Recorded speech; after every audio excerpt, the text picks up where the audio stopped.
Está no ar mais uma edição do podcast.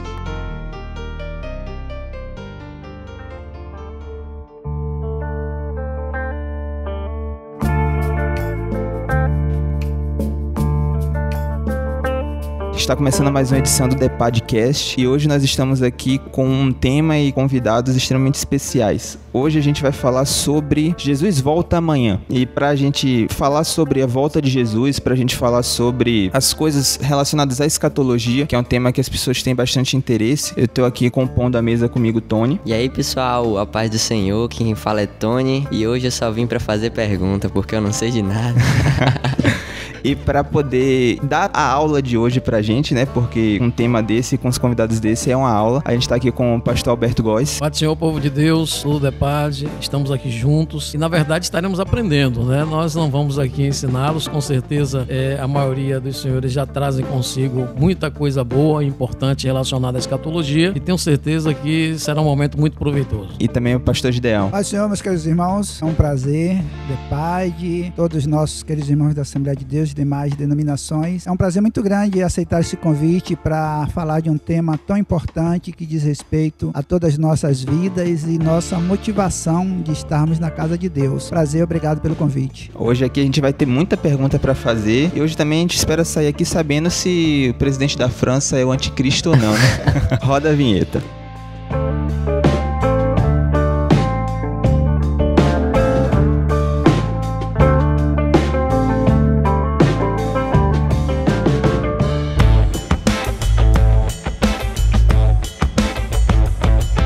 Para a gente começar falando aqui sobre escatologia, sobre volta de Jesus, que é algo que se tornou ainda mais comentado hoje em dia por conta da pandemia, tantas coisas ruins acontecendo, tantas coisas que fazem com que as pessoas lembrem mais de Jesus e lembrem mais da volta dele, faz com que a gente comece a pensar de novo que de fato ele vai voltar, porque para algumas pessoas a vida cristã parece que ele volta, mas não é agora, então as pessoas vivem sem ter isso em mente, sem ter esse alvo em mente. Então a pandemia trouxe muito forte isso para as pessoas de que Jesus está voltando, Jesus pode voltar a qualquer momento. Mas quando a gente para e começa a analisar isso, uma das coisas que as pessoas mais buscam são os sinais da volta. São aqueles sinais que estão descritos tanto em Mateus como em outros livros. E com isso faz com que a gente comece a pensar. Os sinais da volta de Jesus, as pessoas falam muito isso, estão acontecendo, mas de forma clara, a pandemia é um sinal da volta de Jesus, todas essas mortes, todos esses acontecimentos, isso de fato é a prova cabal de que nós estamos nos últimos tempos? Quando a gente fala de volta de Jesus, a gente precisa entender que a volta de Jesus Cristo para nós, conforme a Bíblia Sagrada, ela ocorrerá em tempo distinto, né? De que volta que eu estou me referindo? A volta de Jesus para arrebatar a igreja e a volta de Jesus que é a sua revelação em glória, que seu retorno à terra com todo o seu aparato angelical para pôr fim à grande tribulação e estabelecer o reino milenial. Então, enquanto crentes, né, que está esperando a volta de Jesus, estamos, via de regra, nos reportando ao arrebatamento. Em relação ao arrebatamento, é bom que se diga que esses sinais, em sua maioria, ou por que não dizer todos, né, para o arrebatamento, eles já estão cumpridos. Até porque quando a gente começa a estudar o finalzinho dos evangelhos, e ali a gente encontra o sermão do fim, ou seria o sermão escatológico, boa parte do que está ali descrito está fazendo referência principalmente à volta de Jesus em glória, não ao arrebatamento. Para o arrebatamento, ninguém fique aguardando que se cumpra mais nada, até porque o arrebatamento ou a volta de Jesus para arrebatar a igreja, ela é iminente. Lógico que se ela é iminente, ela não depende de nada para poder acontecer. Então, não vamos esperar sinal A, B, C, ou agravamento do que a gente está vivendo para que a gente tenha essa convicção que Jesus está perto. Jesus está perto, pode voltar hoje, pode voltar amanhã, pode voltar daqui a pouco. Então, não seria um sinal, digamos assim, no qual nós basearíamos a nossa confiança que o arrebatamento está prestes a acontecer. Até porque um dos princípios que rege a doutrina do arrebatamento é exatamente esse. É algo que está prestes a acontecer. Então, não estou dependendo de esperar cumprimento de sinal A ou B. Agora, do ponto de vista da volta de Jesus em glória, que aí, lógico, se Jesus, né, os sinais da segunda volta de Jesus em glória, eles já estão basicamente todos cumpridos, imagine o arrebatamento. Então, verdade. Até porque a distância entre o arrebatamento e a revelação de Jesus em glória, segundo a Bíblia Sagrada, é o que Daniel chamou de a 70ª semana profética, ou seja, a última semana profética de Daniel, que corresponde a 7 anos. Daí, a gente pode, na verdade, verdade, né, entender que se esses sinais, né, sobre a volta de Jesus em glória, em sua maioria já estão cumpridos, né, a gente entende que o arrebatamento ele está muito mais perto do que muita gente imagina. E nós não precisamos e nem devemos estar aguardando o sinal A ou B para que Jesus venha arrebatar a igreja. Jesus pode arrebatar a igreja dele a qualquer momento. Uma dúvida aqui que já surgiu, né? Primeira dúvida do dia. A volta de Jesus em glória se dá após a grande tribulação, não é isso? Positivo. E a grande tribulação, ela, como a gente crê, ela vai durar 7 anos. Afirmativo. Então, assim que a igreja for arrebatada, as pessoas que ficarem já sabem que 7 anos após aquilo ali, as pessoas que têm um conhecimento da palavra de Deus, elas já saberão que daqui 7 anos Jesus voltará em glória. Exato?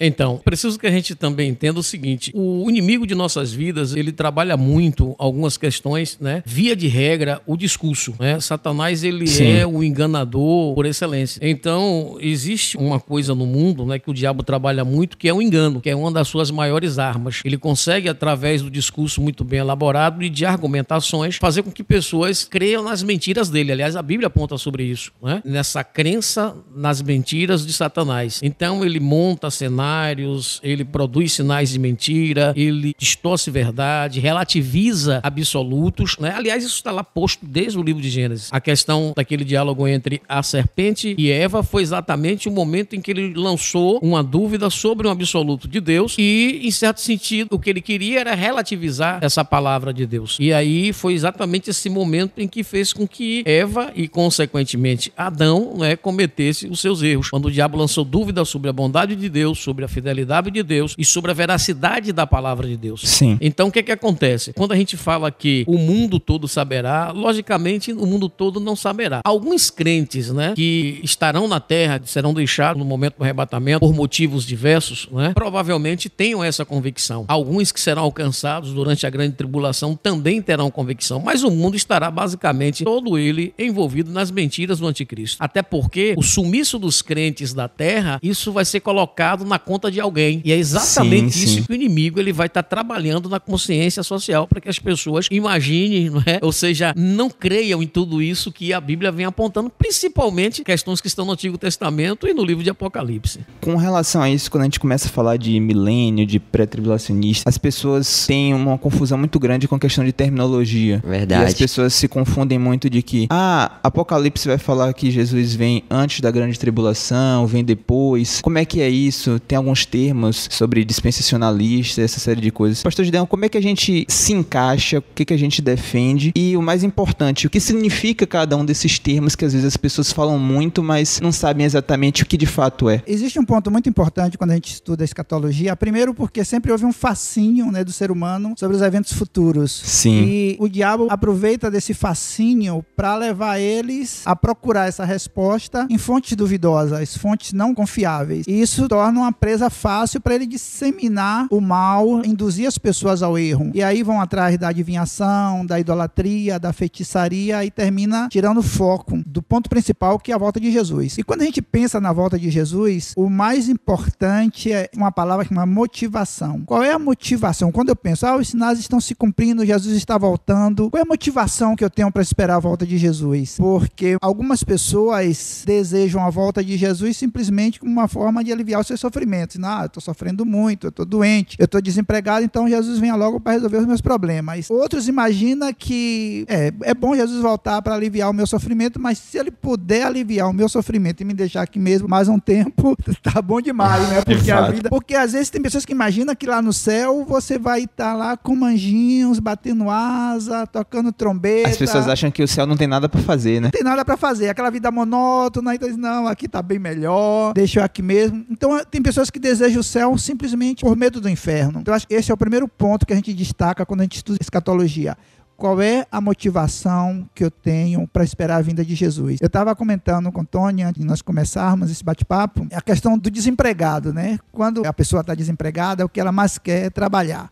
Aí, não, mas você vai ganhar pouco, você vai ganhar... Não, eu quero trabalhar. Quando ela começa a trabalhar, ela encontra o seu emprego, daqui a 3, 4 meses, aí ela já perdeu aquela alegria daquele momento que ela conseguiu aquele emprego, porque agora ela está focada agora na promoção, no aumento de salário, acho que ganha pouco. E esquece completamente aquele momento tão especial que foi o seu emprego. A salvação é muito parecido com essa forma, porque quando a gente está lá no mundo, a gente tem sede de Deus, mas depois que a gente recebe como Salvador, a gente deixa de desejar estar com Ele. A gente começa a se preocupar com outras coisas materiais, o ter e não o ser, né? Eu acho que esse é um ponto assim, muito importante da escatologia, é ter motivação para esperar Jesus, sabendo que o que Ele preparou para nós, o nosso olho não viu, o nosso ouvido não ouviu e nem chegou ao nosso coração. Isso é que nos motiva realmente a esperar a vinda de Jesus, a não se desesperar com os sinais que antecedem a sua vinda, pelo contrário, nos alegrarmos, né, pastor, por saber que a nossa redenção está próxima. Existem várias correntes, né, teológicas, que uns acreditam, como nós acreditamos, que o arrebatamento da igreja se dará antes da grande tribulação, né? Tem uma corrente que acredita que a igreja vai ser arrebatada no meio da grande tribulação, e tem aquela outra corrente que acredita que Jesus só voltará depois da grande tribulação. Mas nós cremos que nós seremos arrebatados antes da grande tribulação. Até por isso, nós não podemos dizer quem é o anticristo, porque ele vai se manifestar após o arrebatamento da igreja. Então nós não vamos saber, aí aquela questão, né, que tu colocou, será que é o presidente da França? Será que é o Papa? Não é isso, pastor Góes? Com certeza. Nós jamais iremos realmente saber quem é o anticristo, e nem nos interessa saber, porque nós não estaremos mais aqui, já estaremos em corpos gloriosos com Cristo. Até porque, pastor Gideão, complementando o que o senhor está colocando, não é interesse de Deus que a gente investigue quem vai ser a pessoa que vai estar incorporando aquele poder mundial, né? Houve, há um tempo atrás, dezenas de pessoas asseverando que o anticristo seria o Papa, João Paulo II, Gengis Khan, foi Hitler, foi um de César. Então, existem diversas afirmações e, na verdade, nenhuma delas bateram com a verdade, ou seja, nenhuma delas acertaram quem de fato é um anticristo, até porque o que a Bíblia em Apocalipse nos autoriza é estudar a doutrina, né? Estudar os conceitos, despertar nossa fé, entender o que vai acontecer, mas ela não nos autoriza a afirmar que o anticristo é fulano e o falso profeta é Beltrano, até porque isso não é nem sadio pra gente e Deus não nos autorizou pela palavra. Exatamente. Então, se é Macron, se é fulano, não seria a nossa preocupação maior nesse sentido. A preocupação nossa é por que Deus ele nos advertiu? Qual o propósito do Apocalipse, né, do apóstolo São João? É chamar nossa atenção para essas questões. Aí a Bíblia nos mostra que Apocalipse trata das coisas que foram, que são e que há de vir. Então, quando a gente começa a estudar, a gente precisa entender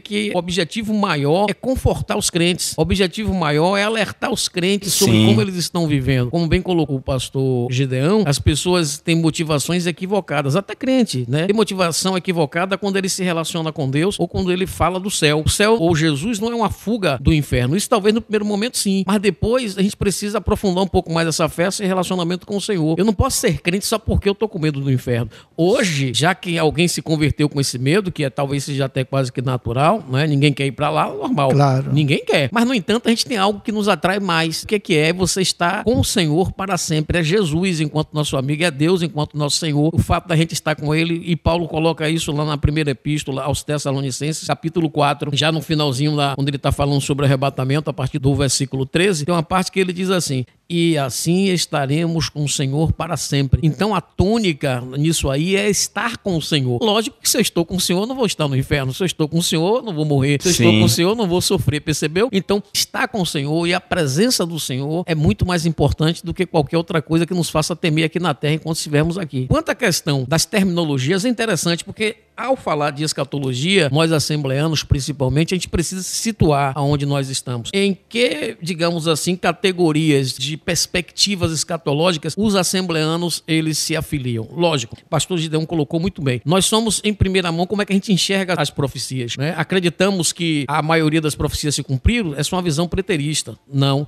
algumas se cumpriram. Acreditamos que essas profecias elas não são atemporais, né? Ou não vão se cumprir? Não, a gente acredita que essas profecias vão se cumprir sim, e boa parte delas está relacionada ao futuro. Logo, nós somos futuristas.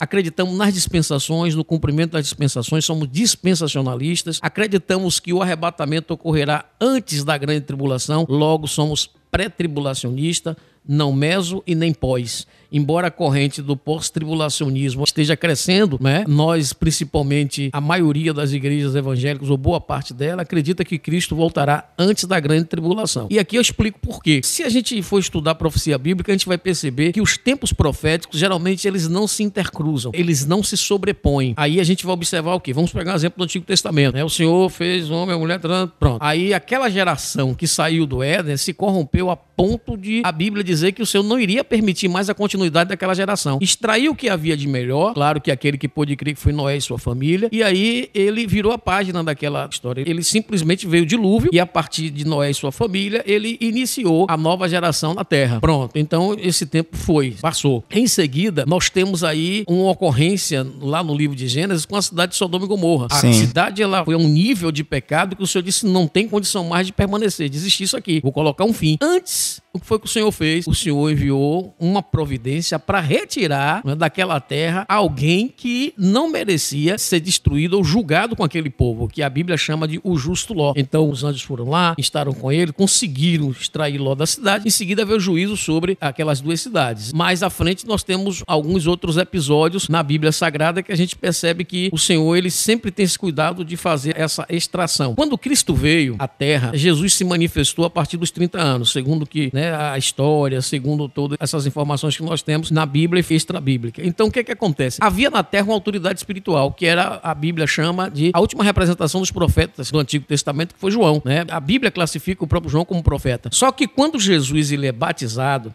ele assume o comando espiritual, o controle espiritual, o comando espiritual da terra, a representação de Deus na terra. O que acontece com João Batista? João Batista sai da história. João Batista, ele morre. Então, quando João Batista morre, Jesus acabou de assumir esse ministério como aquele que viria a cumprir o que a lei e os profetas vinham predizendo, mas João saiu e Jesus entra. Depois, Jesus, ele vai para o céu. Quando Jesus vai para o céu, quem desce para poder assumir essa liderança espiritual? O Espírito Santo. Não é assim mesmo? Sim. Exato. Então, o Espírito Santo entra em ação para poder conduzir a igreja como representante de Cristo, como aquela que vai dar testemunho, né, do que Cristo veio fazer, do que Cristo é e de que também Cristo virá durante todo esse período. Aí nós temos uma questão. Bom, se a igreja vai ser arrebatada para que entre a última semana profética de Daniel em ação, que é a semana em que Deus vai estar tratando Israel, vai estar julgando o anticristo e vai estar salvando Israel, logicamente, não é? Ele não vai deixar permanecer ou coexistir uma igreja que representa a graça de Deus e que tem a atuação direta do Espírito Santo no mesmo período em que ele vai estar tratando Israel. Vai tratar Israel como povo, ele vai salvar Israel como povo. Então, o que vai acontecer? A igreja vai sair de cena, vai ser arrebatada e aí Israel passa a ser o foco do tratamento de Deus nessas 7 semanas que nós chamamos de grande tribulação. Logicamente, ao tratar Israel, ele vai tratar também de julgar aqueles que sempre foram contra Deus, contra Cristo e contra o povo de Israel. Isso aí a gente vai ver durante a chamada grande tribulação e o que nós chamamos de série de julgamentos, né? Aí você tem o que nós chamamos de 7 selos, 7 trombetas e por último, do meado da grande tribulação até o final, tem um julgamento mais severo, que esse é um julgamento direto de Deus, e são o julgamento das 7 taças, que vai ser direcionada, né, em relação ao anticristo e toda a sua equipe, né, que viveu durante todo esse período se levantando contra tudo que era Cristo, tudo contra era de palavra de Deus e também em relação ao povo de Israel. Então não tem como se intercruzar. São 2 períodos, são 2, vamos dizer assim, são dispensações diferentes. Então não vão estar coexistindo. Para que um apareça, o outro é retirado. Isso a gente vê de Gênesis, né, até o Apocalipse.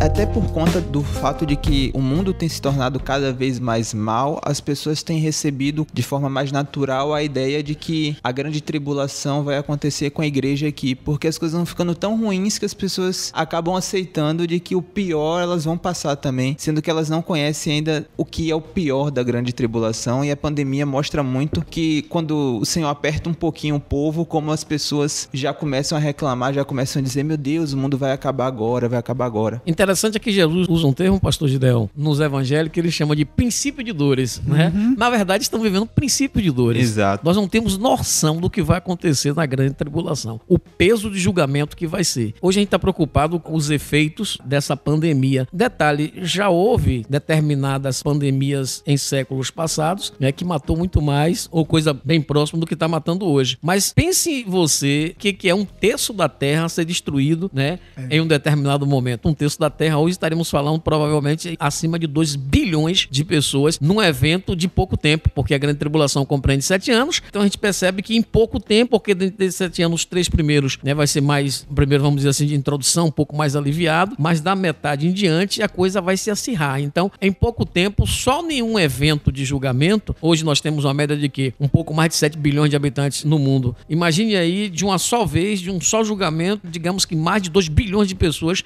morreriam. Então, os julgamentos que estão previstos para a grande tribulação, o que está acontecendo hoje com a pandemia, a gente poderia chamar até, claro, eu tenho que ter cuidado com isso, porque uma morte, ela representa muita coisa. Mas eu falo em termos numéricos, né? Eu não chegaria nem a fazer cócega do que está para acontecer durante a grande tribulação. Um outro aspecto assim bem relevante, né, que o pastor falou com relação a essa certeza que nós temos que a igreja não passará pela grande tribulação é justamente essa profecia das 70 semanas de Daniel, né, que é uma profecia que pouco nós ouvimos assim esclarecimentos, mas que ela é bem atual, principalmente nos nossos dias, porque ela está se cumprindo agora. O que é essa profecia? Deus, né, se revela para Daniel, através de sonhos, mostrando que a promessa dele de implantar um reino de paz, um reino de justiça aqui na terra, iria se cumprir. Esse foi o desejo de Deus quando criou o mundo. Quando o homem pecou, automaticamente ele perdeu, né, esse direito de viver essa vida de paz, de amor. Então, através dessa revelação, Deus falou com Daniel que ia durar 70 semanas, ou seja, 490 anos, para que essa profecia se cumprisse. E essa semana, conforme está em Levítico 25:8, que diz assim: também contarás 7 semanas de anos, 7 vezes 7 anos, de maneira que os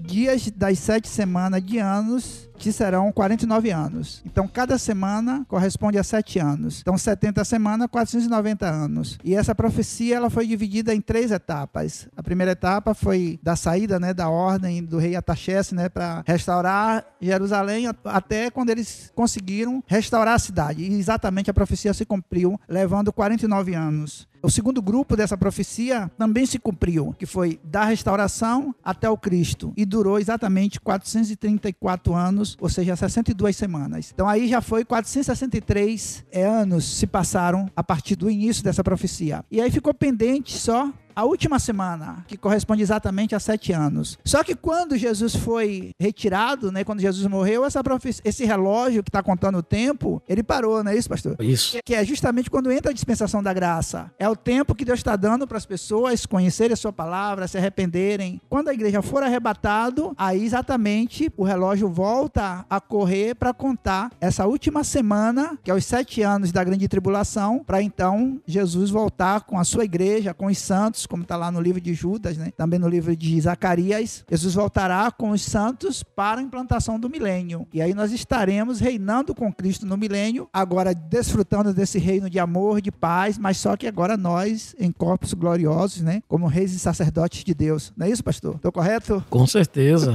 E essa é a nossa alegria, né? É interessante aqui esse trabalho de vocês, né? Quero aproveitar e parabenizar o DEPAD, a iniciativa dessas atividades que vocês conseguem fazer uma conexão entre gerações, né? Aqui tem o pastor Gideão e a mim, nós já estamos aí, né? Numa idadezinha... Na segunda etapa. Na segunda etapa, né? Tem vocês que estão chegando agora e estão com essa visão de não seccionar, de não segregar essas gerações. Essas gerações precisam dialogar. Se a gente não dialoga, com certeza lá na frente a gente não vai ter esse repertório histórico que forma a nossa identidade. Conforme o pastor Alberto e o pastor Gideão trouxeram, né? A questão da escatologia, a parte de Daniel, isso faz com que algumas pessoas comecem a errar em um ponto muito específico. Se a Bíblia começa a dar data, se a Bíblia começa a dar ano, se eu contar aqui, se eu contar ali, eu posso começar a tentar prever quando é que Jesus vem, começa a tentar prever alguns fatos específicos, e hoje em dia a gente vê muitas pessoas tentando dizer, não, vai ser nesse ano, não, esse acontecimento aqui vai ser nessa data. Qual é o perigo primeiro? Porque eu acredito que muitas pessoas tentam, de forma genuína, tentar dizer, poxa, se existem evidências, se existem datas, se existem anos na Bíblia, eu consigo dizer mais ou menos quando é que é. Qual é o problema, qual é a problemática de você tentar definir quando Jesus volta? Olha, primeiro porque não existe, assim, datas, porque, por exemplo, quando a gente relaciona mesmo a essa profecia, que ela está dividida em 3 grupos, 2 grupos já se cumpriram, mas para o cumprimento dessa última semana entra essa dispensação da graça. E essa dispensação ela não está condicionada a um tempo. Nós não sabemos que tempo é este. É o tempo de Deus. Então esse relógio que marca essa cronologia, ele está parado.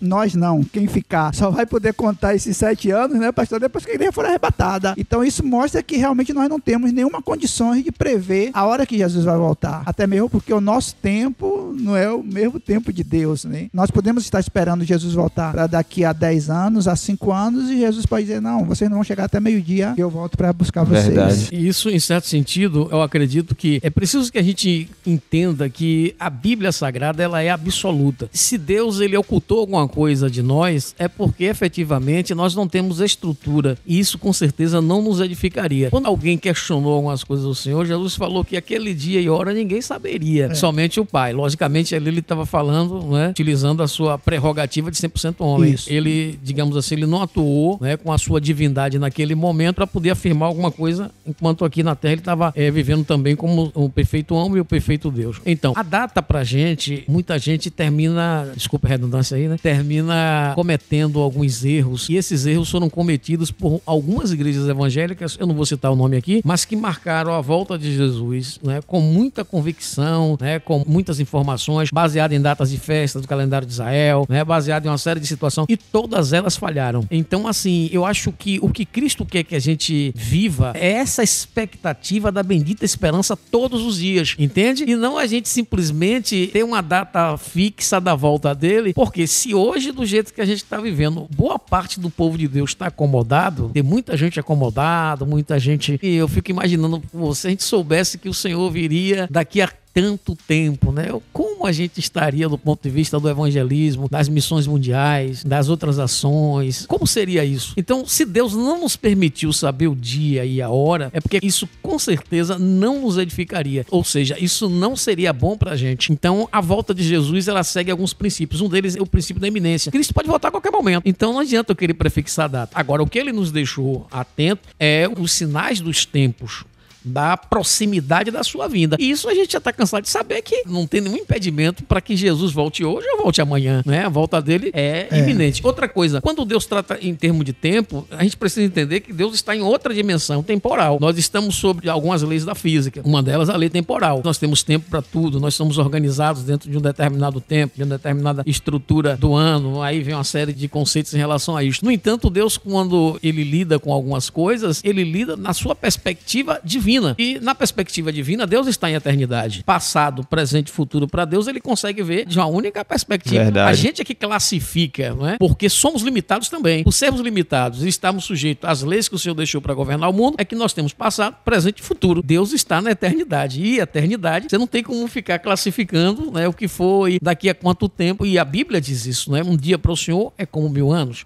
E 1000 anos como um dia que passou. Então, o tempo, quando Deus trata conosco em relação a tempo, a gente precisa entender que estamos um pouco bem aquém, né, dessas compreensões. Então, a volta de Jesus para arrebatar a igreja, ela pode ocorrer a qualquer momento. É bom que a gente sempre esteja falando sobre isso. O tempo já está cumprido, as coisas já se amadureceram, claro. Por isso é que a cada dia a gente tem que estar se preparando. Agora, o dia específico, né, acredito que não nos interessa, não é nem sadio, a gente está tentando pesquisar isso. Tem outro aspecto ainda interessante com relação à volta de Cristo, que quando os discípulos de Jesus chegaram para ele e perguntaram: Senhor, que sinais haverá da tua vinda e do fim dos tempos? Aí Jesus citou, né, todos aqueles sinais, o engano, falsos profetas, sinais em todas as áreas, religiosa, política, social, todos aqueles sinais, guerras, terremotos. Aí depois, já bem na frente, Mateus capítulo 24, aí Jesus disse assim: olha, tem mais uma coisa, olhai para a figueira, quando os seus ramos começar a brotar, saber que está próximo o verão. Aí não passará essa geração sem que todas essas coisas aconteçam, todos esses sinais. Nós vemos por várias referências, inferências na Bíblia, que a figueira é um símbolo, né, da nação de Israel. O que Jesus estava dizendo? Olha, mesmo depois de vocês verem acontecer todos esses sinais, preste atenção para a nação de Israel. E aí nós vemos todos os acontecimentos, né, a dispersão de Israel, Ezequiel vendo a nação de Israel como um vale de ossos secos. Depois nós vemos a restauração de Israel.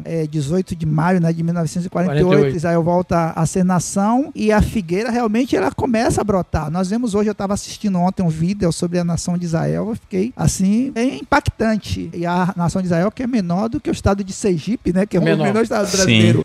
Verdade. Hoje é uma potência. Prêmio Nobel da Paz, Israel, armas, armamento, melhores armamentos do mundo, Israel. Então a gente vê o destaque hoje que é dado a essa nação, como ela tem despontado no cenário mundial. Então os eventos escatológicos têm muito a ver com Israel. Então, olha, preste atenção, não passará essa geração sem que todas essas coisas aconteçam. Então nós não sabemos que geração é essa que Jesus está falando, se o tempo dessa geração, mas uma coisa é certa, é a última geração que nós estamos vivendo, porque, não é isso, pastor? Os sinais estão aí se cumprindo, então tudo mostra que a vinda de Jesus, ela é muito eminente, muito.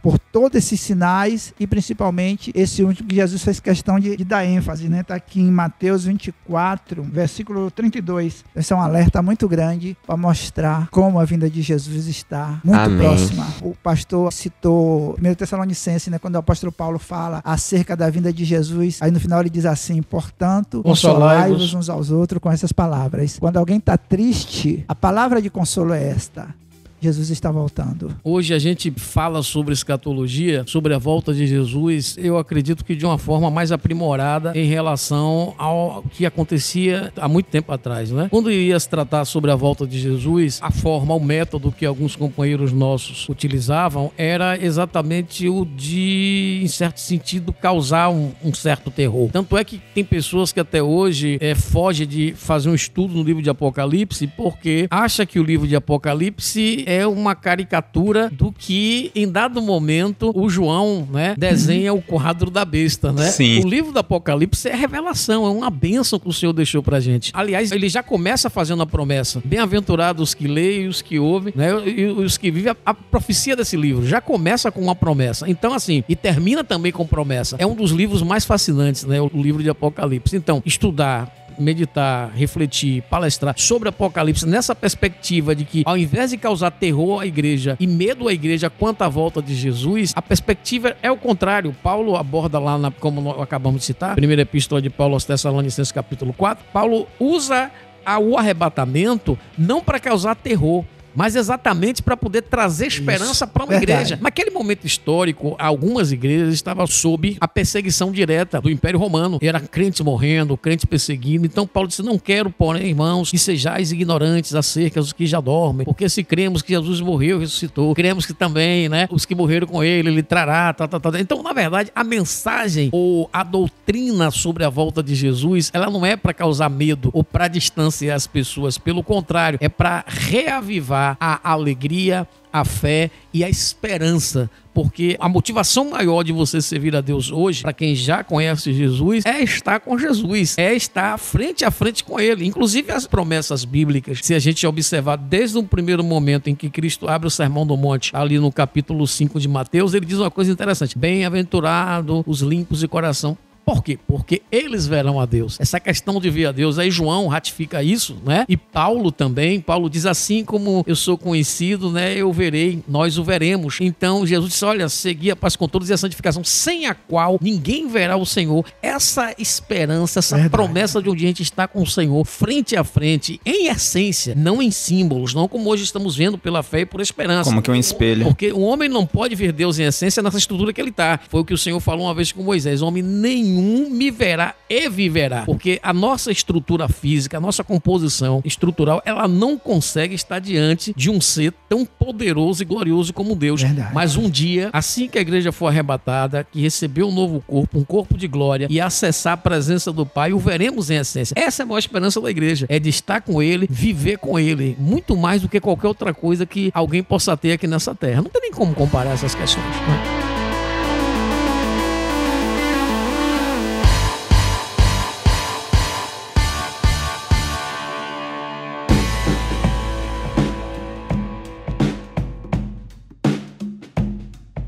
Pastor, sobre essa questão que a gente distorce muitas vezes, o porquê do estudo escatológico, a questão do estudo do livro de Apocalipse, a gente tem uma visão distorcida e a gente, quando estuda, passa a ficar com medo ao invés de ficar esperançoso e regozijado, né? Eu lembro que quando eu era criança, eu cresci na igreja, né? E eu fui estudar o livro de Apocalipse. Aí quando chegou naquela parte dos 144 mil, quando eu li aquilo ali, eu falei: meu Deus, não vou ser salvo não, já bateu a cota, já bateu a cota. Eu falei: lascou pra mim.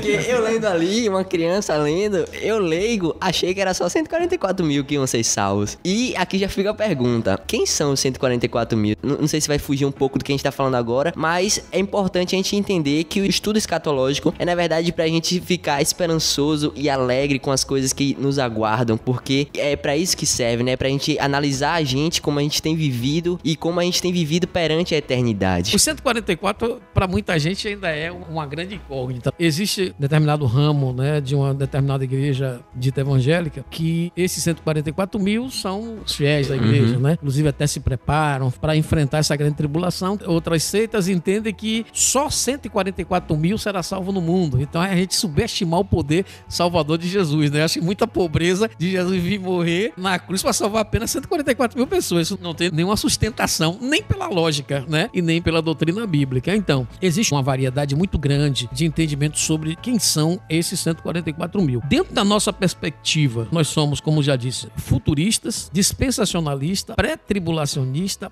pré-milenista. Então, dentro do nosso entendimento, nessa filiação nossa, 144 mil serão homens de Israel, servos de Deus de Israel, que serão escolhidos por Deus e dotados de poder e protegidos pelo próprio Deus, que a Bíblia diz que o próprio Deus vai marcá-los. Então, quando a Bíblia diz que Deus vai marcar, o Senhor está colocando a proteção para que essas pessoas consigam cumprir sua missão sem serem mortas pelo sistema naquele momento. Então, esses homens estarão dedicados exclusivamente a anunciar o evangelho durante a grande tribulação. Aí tem toda aquela descrição das tribos às quais eles pertencem. Aí alguém diz, não, mas isso não pode ser um número literal, isso aí na verdade está faltando uma tribo. Mas de fato o que interessa é o que esses homens estarão fazendo. Esses homens serão homens escolhidos por Deus para durante a grande tribulação anunciar o evangelho de Cristo. Não é a igreja. A igreja de Cristo, ela será arrebatada antes da grande tribulação. Esses homens serão homens de Deus salvos, que conhecerão a verdade de Deus, o evangelho de Cristo, e, vamos dizer assim, espécie de missionários consagrados e protegidos por Deus para, durante a grande tribulação, sair, né, difundindo o evangelho. O sistema atual vai querer matá-los, torturá-los, impedir, mas eles cumprirão a sua missão, que é uma missão exatamente de anunciar o evangelho do Senhor durante a grande tribulação. Nós temos que lembrar que quando João escreveu o Apocalipse, o Senhor apresentou-se a ele, mostrou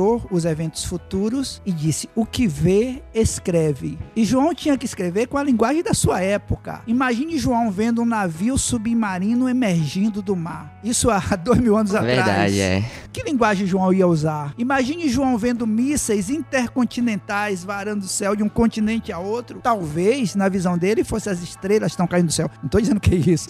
Exatamente isso. Mas pode ser. Ele tinha que usar uma linguagem da sua época. Então o livro de Apocalipse é um livro muito figurado. A gente não pode pegar tudo ao pé da letra. Só para concluir, lá em Apocalipse, por exemplo, versículo 9, fala de gafanhotos, né? Aquela guerra que eles vão aparecer gafanhotos com cara de homens e que eles vão causar um mal ao homem, mas não vai atingir o ser humano, né? Aí quando a gente vai lá para Zacarias 12, 14, que fala sobre quase que uma descrição da bomba atômica, exatamente, uma descrição bem próxima da bomba atômica, e essa de Apocalipse 9 é uma descrição muito próxima, chamada bomba de nêutron, que ela só atinge exatamente o ser humano, ela não faz mal à vegetação. Então, de repente, ele pode ter visto esse tipo de armamento e na linguagem dele, como é que ele ia entender isso há 2000 anos atrás? Então, esse ponto eu quero chamar a atenção, porque às vezes a gente cria essa expectativa de Apocalipse, tudo assim ao pé da letra, que o diabo vai sair marcando a pessoa com ferrão 666 e que a coisa não é bem assim. Realmente a gente precisa ter um pouco de cuidado com o livro, né? O livro é fascinante, mas assim, é um dos livros que requer que a gente estude um pouco mais, porque ele tem passagens que são literais, né? Isso. Você vai estudar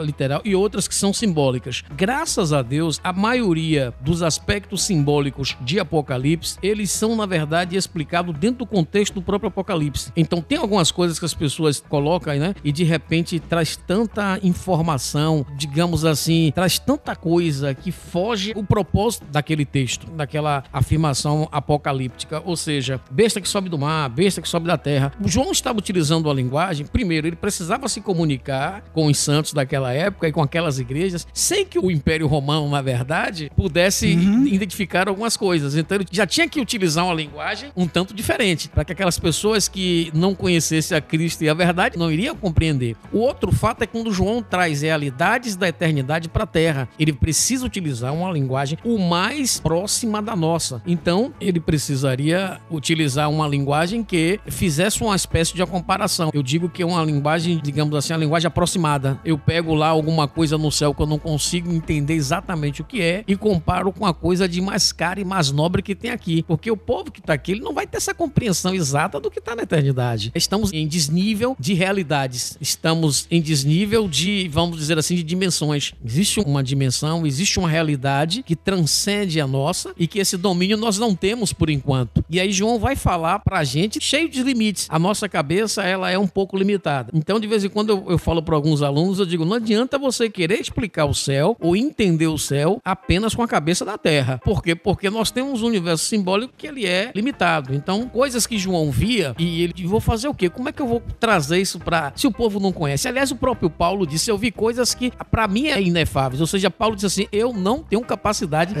de explicar para vocês a realidade da eternidade. Foge ao meu vocabulário e ao nosso universo simbólico. Então, João utilizou essa linguagem aproximada e aí, ao a gente estudar Apocalipse, precisamos ter muito cuidado, porque às vezes a gente pega um termo que é simbólico e a gente literaliza. E a gente pega um termo que é literal e a gente pega aquilo como simbólico. Então é interessante a gente notar que no próprio livro de Apocalipse, boa parte dos símbolos estão explicados no contexto imediato, ou no contexto do livro, ou no restante da Bíblia. Quando não está, a gente precisa tomar aquilo ali no sentido literal. Então é preciso que a gente tome muito cuidado com isso, para que a gente não se confunda e tenha essa visão caricaturada do Apocalipse. É lógico, quando João fala de uma besta, de 7 cabeças, ele está falando de quê? Está falando de nações, de líderes de nações, de conglomerado de potência, de um líder, o anticristo, né? Um exemplo aqui. A gente chega e fala muito sobre o anticristo. Primeiro que no Apocalipse você não vai encontrar a palavra anticristo, muito menos como um substantivo próprio, nome de pessoa. Não tem esse nome lá. Você vai encontrar o quê? A besta que sobe do mar. Mar é explicado no próprio contexto imediato, está se referindo às nações. Alguém que surge das nações com poder e legitimado por ela, para governar e representar essas potências. Então, o que é que acontece? Essa besta, em dado momento, aparece com algumas cabeças, com alguns chifres. Então, se você tomar isso de forma literal, você vai tomar um susto. Sim, mas, na verdade,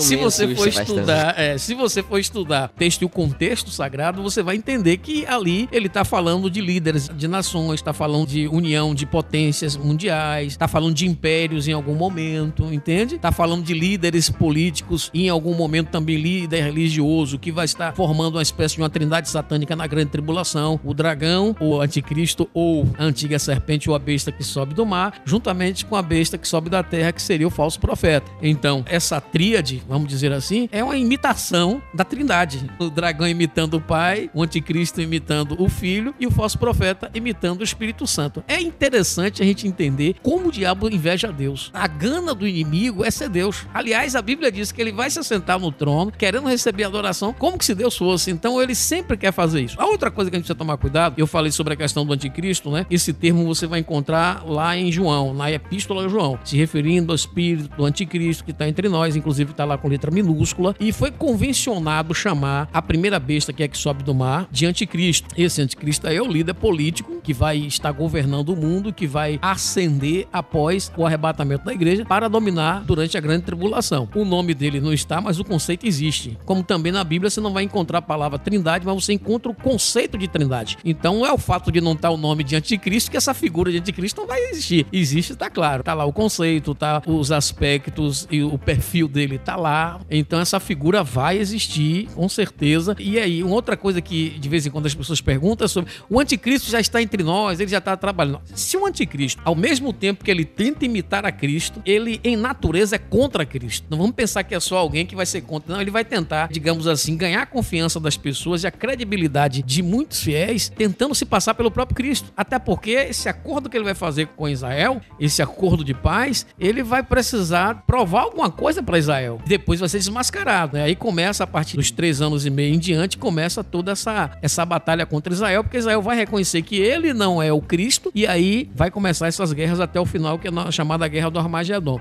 No entanto, entanto, algumas pessoas têm dúvida. O anticristo já está entre nós? Ele pode estar entre nós. Agora, ele ainda não se manifestou. E ele só vai poder se manifestar depois que o Espírito Santo extrair a igreja da terra. Porque a Bíblia diz só há um que até agora o detém. Esse um é o Espírito Santo na igreja. Como o Espírito Santo foi enviado à igreja e dado a ele para nunca mais sair da igreja e abandonar ela, foi o que Jesus falou, estará convosco para sempre. Então, se o Espírito Santo vai sair da terra, ele obrigatoriamente vai levar a igreja de Cristo. Então, esse que até agora detém, que é o Espírito Santo na igreja, impede a manifestação do anticristo, mas não o nascimento dele. Então, da mesma forma que Jesus nasceu e passou 30 anos cuidando da família, se organizando, tratando, trabalhando, e só depois dos 30 anos é que ele se revelou ao mundo e iniciou seu ministério público, e o anticristo também é um imitador de Cristo, ao mesmo tempo que é contra, ele já pode ter nascido, está preparado politicamente, intelectualmente, já pode estar montando suas bases. Agora, a manifestação dessa figura só será possível depois que a igreja for arrebatada. Pode ter nascido ou também não. Agora, a manifestação dele está condicionada à saída do Espírito Santo e ao arrebatamento da igreja. Então pode ser o presidente da França ou não. Ou não.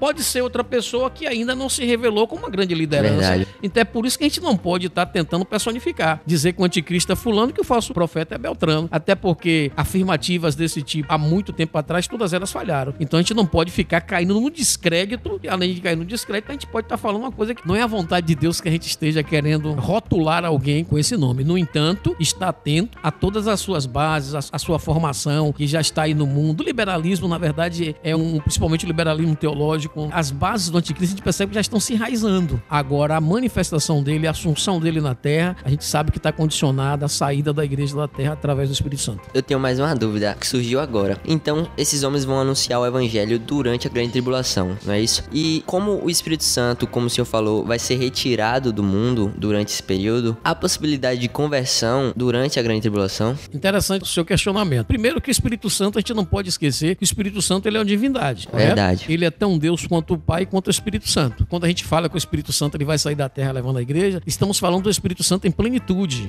Entende? Porque aí ele está em plenitude. Hoje a gente chega, pega a Bíblia, prega, se posiciona politicamente, a gente faz uma cruzada, a gente ora, o Senhor batiza com o Espírito Santo, a gente vai pra rua. Tudo bem que tem alguns lugares no mundo em que pessoas são mortas pelo fato de estarem falando de Jesus, mas isso não impede, a igreja continua pregando o evangelho. Então o Espírito Santo ele veio, ele assumiu a igreja desde Atos 2, e a igreja ela continua nessa marcha pregando, ganhando almas, fazendo obra social, ensinando. Ela tem uma voz hoje, entende? E isso é por conta do poder do Espírito Santo, porque senão o diabo já tinha riscado a gente da terra, mas o Espírito Santo está na igreja, ele não pode fazer isso. Então, em plenitude ele está conosco, mas um dia ele vai levar a igreja da terra em encontro de Cristo. Pronto. Aí alguém diz, pô, mas se o Espírito Santo foi, como é que ele vai operar a salvação? Porque ninguém pode ser salvo a não ser por intermédio da fé em Cristo e do arrependimento de seus pecados. E quem convence o homem do pecado é o Espírito Santo. Lógico, ele não está em plenitude, mas ele é Deus. Por ser Deus, ele é o que logo? Onipresente. Se ele é onipresente, não impede de, em dado momento, alguém tendo contato com o evangelho e querendo o Espírito Santo vir e fazer a obra dessa conversão na vida dele. Lógico, a gente precisa desconstruir uma ideia, um mito que tem de que as pessoas na grande tribulação serão salvas pelo seu próprio sangue. Isso é heresia.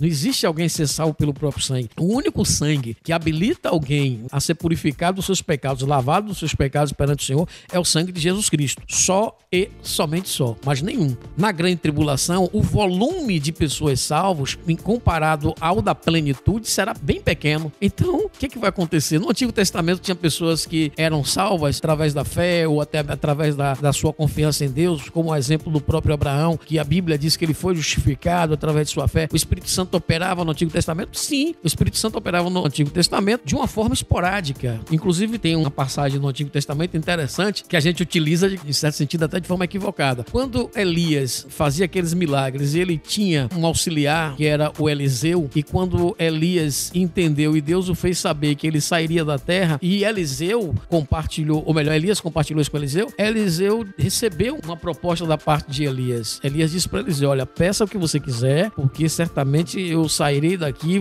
eu tô indo e você vai ficar ficar aqui, você não vai me ver mais. Aí a Bíblia diz que Eliseu disse, eu quero porção dobrada do Espírito que é em ti. Aí Elias disse, pura coisa você me pediu, mas pronto. Então, quando ele pede a porção dobrada, no Antigo Testamento era a porção, era a ação esporádica do Espírito Santo, especificamente, digamos assim, para determinadas coisas, o Espírito Santo estava atuando. Então, você poderia até entender que seria a porção. Quando Jesus foi ao céu, o Espírito Santo veio para a terra, ele não falou de porção. Derramarei o meu Espírito e vocês serão revestidos de poder. Então, o Espírito Santo não opera mais em porção. Ele hoje enche. Ele hoje faz transbordar. Porção está mais relacionado ao Antigo Testamento porque eram atuações específicas. Então, na grande tribulação, se alguém ouvir o Evangelho, der lugar e der esse espaço para o Espírito Santo, ele vai continuar operando salvação também. Não como hoje, que hoje ele está aqui em plenitude. E em plenitude, quer queira ou quer não, a igreja ela é protegida, ela continua fazendo um trabalho, ela tem visão pública, contrário da grande tribulação. Ela não vai estar como ela está hoje. Hoje a igreja assume espaços, ela tem voz, e na grande tribulação, via de regra, as pessoas serão perseguidas, torturadas, terão seus direitos cesseados, serão discriminadas, mas para efeito da salvação, o Espírito Santo continua sendo o mesmo Deus. Ele é Deus, então ele é onipresente. Ele pode sim operar salvação na vida de alguém que porventura ouça a palavra e creia na palavra. Não só na grande tribulação, mas também no milênio, que também haverá salvação, né?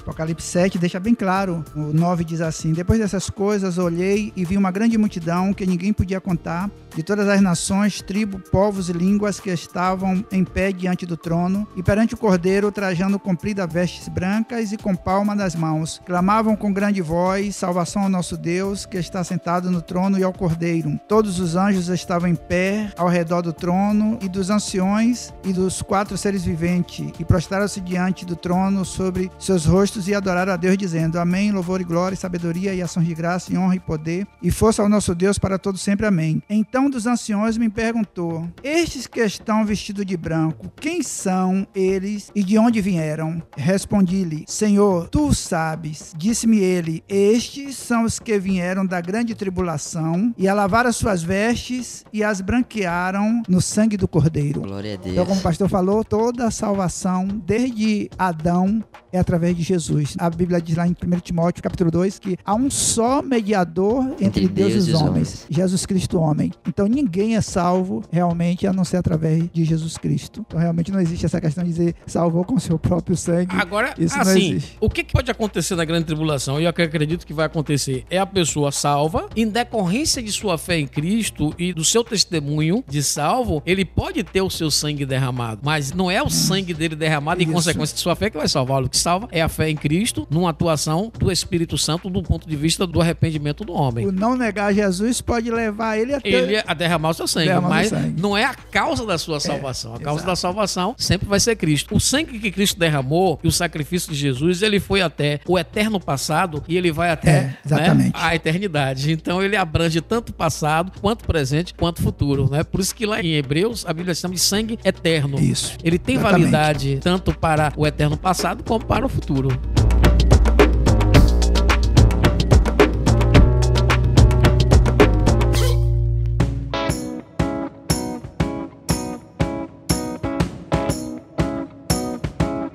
Pastores, caminhando a gente já para o final, eu queria só abordar um ponto aqui que também é muito importante na escatologia. A gente já falou sobre a questão da tribulação, falamos do dispensacionalismo, falamos sobre questões de antes, e agora eu queria falar sobre algo que é depois, que é o reino milenar, né? Como nós somos pré-milenistas, isso significa que a gente crê num reino que vai ser literal, de 1000 anos, não é exato? Isso. E que a gente vai viver esse reino com Cristo. Então, pastor Alberto Góes, se eu pudesse explicar um pouco para nós sobre como será esse reino. Nós vamos reinar aqui na Terra com Cristo. Como vai funcionar? Então, nós somos pré-milenistas e acreditamos num milênio literal. Bem você colocou. Preciso que a gente entenda o seguinte. Após a grande tribulação, finalzinho dela, Cristo ele virá, aí sim vai ser a revelação de Jesus em glória, colocando fim à grande tribulação, salvando o remanescente de Israel, porque há uma promessa no Antigo Testamento que o remanescente de Israel será salvo. Isso vai acontecer no finalzinho da grande tribulação. Jesus fará alguns julgamentos naquele momento. Aí a Bíblia diz diz que o falso profeta e o anticristo, eles vão ser lançados no lago de fogo. São os dois seres humanos que saem do chamado mundo probatório, que é esse nosso, e não vai passar pelo mundo intermediário. Nem Satanás vai inaugurar o lago de fogo. Quem vai inaugurar o lago de fogo é o falso profeta e o anticristo. Então, o que vai acontecer logo em seguida? Ele vai estabelecer um reinado na terra a partir de Jerusalém, sim. Ele vai governar a terra. A Bíblia mostra, principalmente no Antigo Testamento, aspectos deste reino. Vai ser um reino de justiça, vai ser um reino, os princípios bíblicos, a palavra do Senhor será amplamente divulgado, ensinado. Haverá uma restauração da fauna, da flora. Inclusive, hoje nós estamos lutando em relação a isso. Hoje a gente luta para salvar a flora, para conservar a fauna. A gente luta pelo nosso ecossistema, pelo nosso ambiente de vivência, de todos os aspectos, né? O cuidado com a água. Então, isso tudo hoje está presente. Mas isso foi fruto também do pecado do homem. A ganância, o lucro e uma série de situações que, infelizmente, cooperou. Paulo fala aqui, inclusive, que a criação geme também esperando a volta de Jesus. Exatamente, bem colocado. Tá, um texto diz isso. Então, quando Cristo vier, o que vai acontecer? Qual o problema da humanidade? É a falta de recurso? É a falta de ter, digamos, que as condições necessárias para a sobrevivência? Ou o problema da humanidade é o pecado, o mal que está no coração dele? Então, o reino milenial vai provar isso. Por quê? Satanás será preso, neutralizado por 1000 anos. Então, quem é que articula o homem e faz com que o homem venha a pecar? O articulador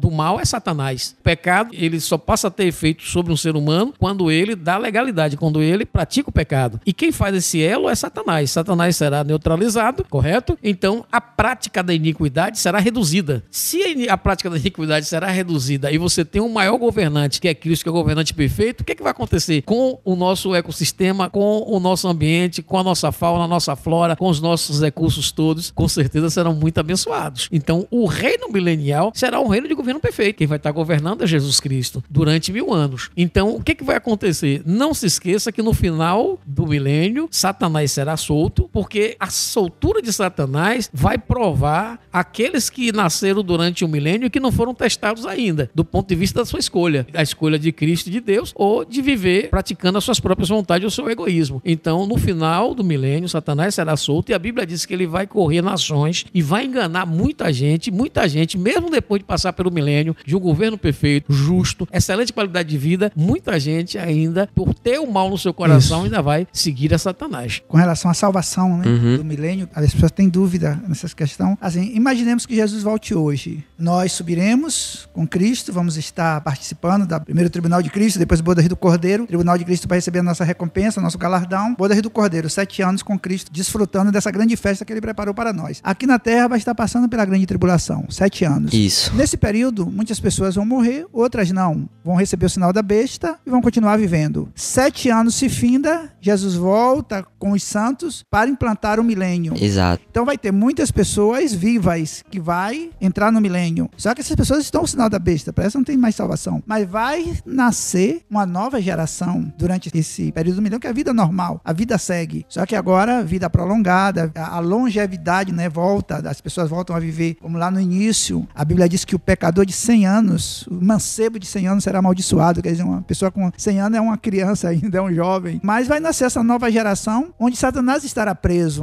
como o pastor falou. Ele tem a semente do pecado, mas não vai conhecer na sua essência como hoje, sendo tentado o tempo todo. Então, por isso, é necessário que ele seja solto ainda no final, para que possa testar essas pessoas. E aí sim, aí virá o juízo final. Por isso que a Bíblia diz que haverá ainda essa escolha, né? Uns para o lago de fogo e outros ainda para a salvação, que ainda haverá salvação durante esse milênio. E tem um versículo na Bíblia que diz que também não precisará que ninguém pregue para essas pessoas, porque o próprio Deus, a glória do Senhor, encherá toda a terra. Não precisará de ninguém dizer assim, me conheça, porque todos conhecerão ao Senhor nesse período. Então, após o milênio, no período que Satanás estiver solto, a gente ainda vai estar aqui nesse reino. Como é que vai funcionar após o milênio? É interessante sua fala, porque assim, é preciso que a gente entenda que a igreja ela vai passar por um ponto de transformação. Quando eu digo igreja aqui, vamos falar de crentes, né? Os crentes. No momento em que a gente for transformado, nós já não estaremos mais presos às debilidades que hoje nós estamos, às fraquezas que a nossa natureza caída nos prende. Então nós seremos transformados em um corpo semelhante de Cristo. Até a nossa estrutura será semelhante à dos anjos. Então não terá nenhuma dificuldade da gente conviver ao lado de Cristo.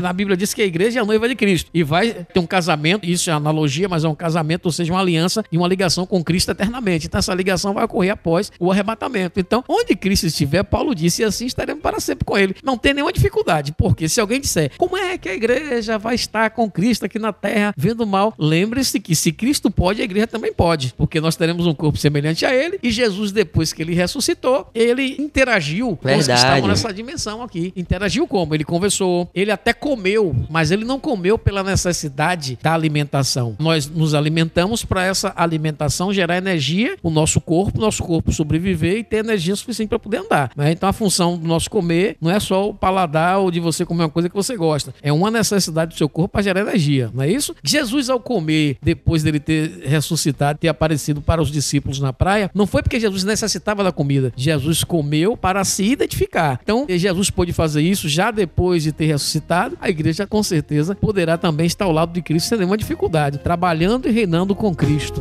Né?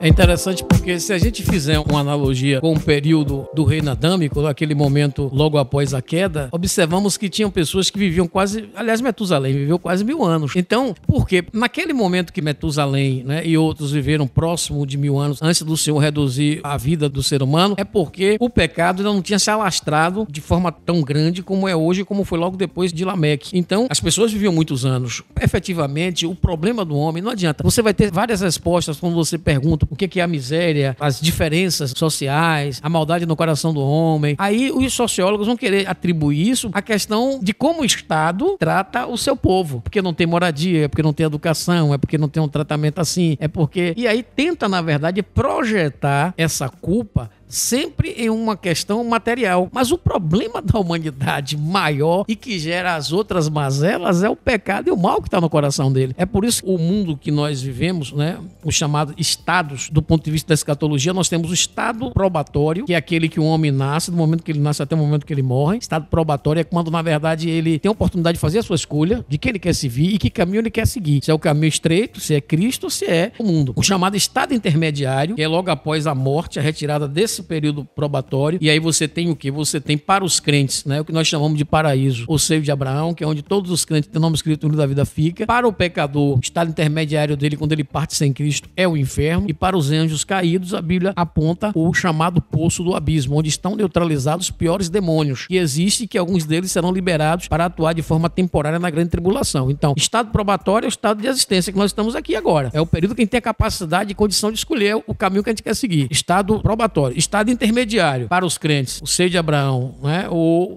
que nós chamamos de paraíso, para os pecadores que morreram sem Cristo, todos aqueles que partiram sem Jesus, o inferno, e para certos anjos que estão neutralizados, poço do abismo. Aí vem o estado eterno. O estado eterno, ele só pode, na verdade, a gente só vai vislumbrar a partir do juízo final. E aí é o estado perfeito e o que nós chamamos de o estado de sofrimento eterno, que é o que a Bíblia chama de lago de fogo. Interessante é que no lago de fogo serão depositados e lançados, conforme Apocalipse 21, Apocalipse 22, né? O capítulo 20 também, e até a própria morte e o próprio inferno serão lançados no lago de fogo, que Sim. é o julgamento que a Bíblia chama de segunda morte, entende? Então, estado probatório é aquele que, do período do nascimento até a morte da pessoa, aí é aquele estado probatório, ele tem uma possibilidade de escolher. Estado intermediário é aquele que ele fica aguardando o juízo final, que pode ser para os crentes, seio de Abraão, para o pecador, o inferno, para os demônios, né, o que a Bíblia chama de poço do abismo. Aí vem o estado eterno, céu, né, novo céu, nova terra, e o estado perfeito com o Senhor, e o lago de fogo, que é a segunda morte para todos aqueles que não têm ou não terão os seus nomes escritos no livro da vida. Amém. Entende? É muita coisa, muita informação. Verdade, só lembrando também assim, porque quando a gente fala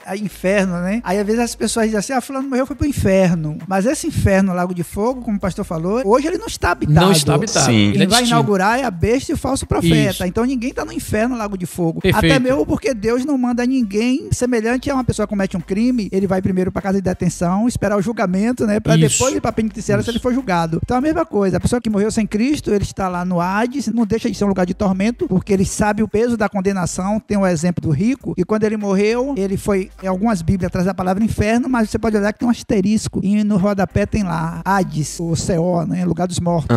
E aí ele faz um clamor, quando ele pede a Abraão que venha molhar o dedo refrescar sua língua. Aí Abraão disse, não tem, olha, tem um abismo, os que estão aqui não podem passar para lá, os que estão lá não podem passar para cá. Aí ele diz assim, ó pai Abraão, então manda alguém pregar para os meus 5 irmãos, para que eles não venham para esse lugar de tormento. Então, de certa forma, ele já estava sentindo o peso da condenação, mas não é ainda o lago de fogo. Isso aí só depois do julgamento, do juízo final, após o milênio. Após o milênio, exatamente. Exato. O próprio Apocalipse chama do lago de fogo da segunda morte, o dano da segunda morte, né? Segunda morte seria exatamente o lugar em que a pessoa vai viver eternamente. O inferno, Seol ou Hades, que são variações dos termos em grego e latim, no latim é o inferno, tem a mesma proposta, que é o período que nós chamaríamos hoje, né, de casa de detenção, fazendo analogia. Você vai esperar até o seu julgamento, né, ser transitado ou julgado para ter uma condenação definitiva, ou seja, partiu sem Cristo, vai para o inferno, ou para o Hades, como alguém queira chamar, ou lugar de tormento. É equivocado dizer que essas pessoas não estão sofrendo, porque no inferno já sofre. O Senhor disse que o fogo não se apaga e nem o bicho morre, né? Jesus falou. Então, só que o inferno, comparado ao lago de fogo, ainda não é a sua força total de sofrimento, porque no lago de fogo vai ser a ausência total da presença de Deus e a projeção da ira do Senhor. Então, quem for para lá não tem como sair e, infelizmente, vai ser sofrimento eterno. Então, a gente precisa separar. O inferno, tem gente lá? Tem. Agora, o lago de fogo ainda não, né? O lago de fogo é uma coisa mais para frente. Aliás, só 2 seres humanos, depois da grande tribulação, é que vai inaugurar, que é o falso profeta, né? E o anticristo. Exatamente. Aí, depois do juízo final, as demais categorias, né? Inclusive Satanás, os anjos deles, né? O inferno, a própria morte e todos aqueles que não tiveram seu nome escrito no livro da vida. Amém. É muita informação para você que está escutando agora. Reflita, lê Apocalipse, é bom. Se você ler uma primeira vez e achar confuso, é normal, leia novamente. Ninguém vai conseguir entender Apocalipse Lembre de primeiro. mim quando era criança.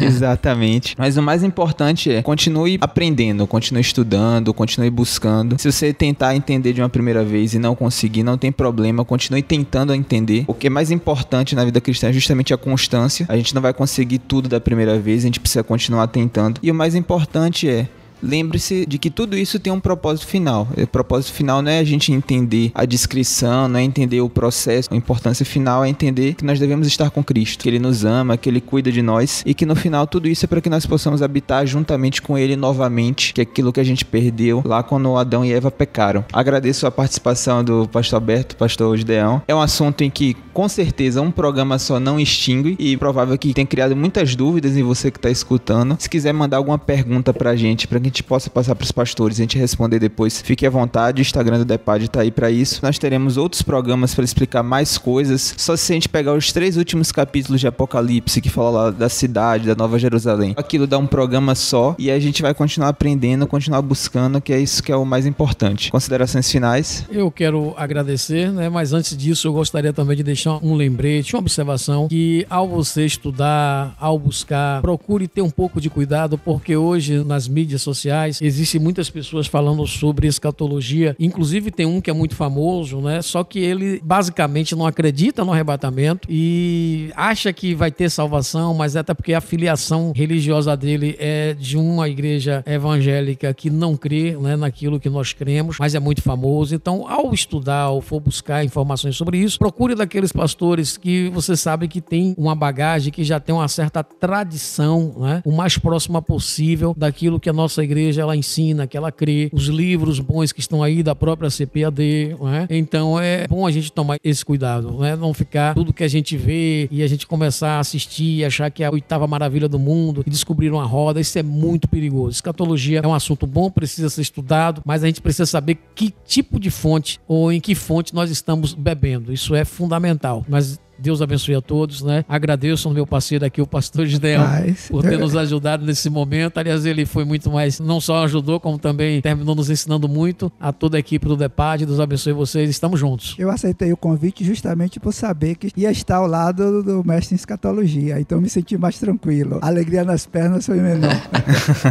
Mas assim, o homem que não tem Jesus, ou até mesmo alguns que dizem ter Jesus, eles têm essa preocupação com o futuro, os eventos futuros, mas vivem como se a vida se resumisse, né, aqui à Terra. Ele vive em prol do passado e do presente, mas porque acha que acabou aqui na Terra, acabou a vida, né? Mas nós que conhecemos a Jesus, nós nos preocupamos com a escatologia, queremos aprender cada vez mais, porque sabemos que é quando vai realmente começar a nossa vida, a vida eterna. Então vamos viver realmente pensando nisso. A Bíblia nos estimula. 1 Coríntios 15:58 diz assim: portanto, meus amados irmãos, sede firmes e constantes, sempre abundantes na obra do Senhor, sabendo que o vosso trabalho não é vão no Senhor. Romanos 8, não lembro o versículo, diz que as aflições do século presente não é para se comparar com o peso de glória que em nós há de ser revelado. Olha só o que a palavra diz. As aflições do século presente não são para se comparar com o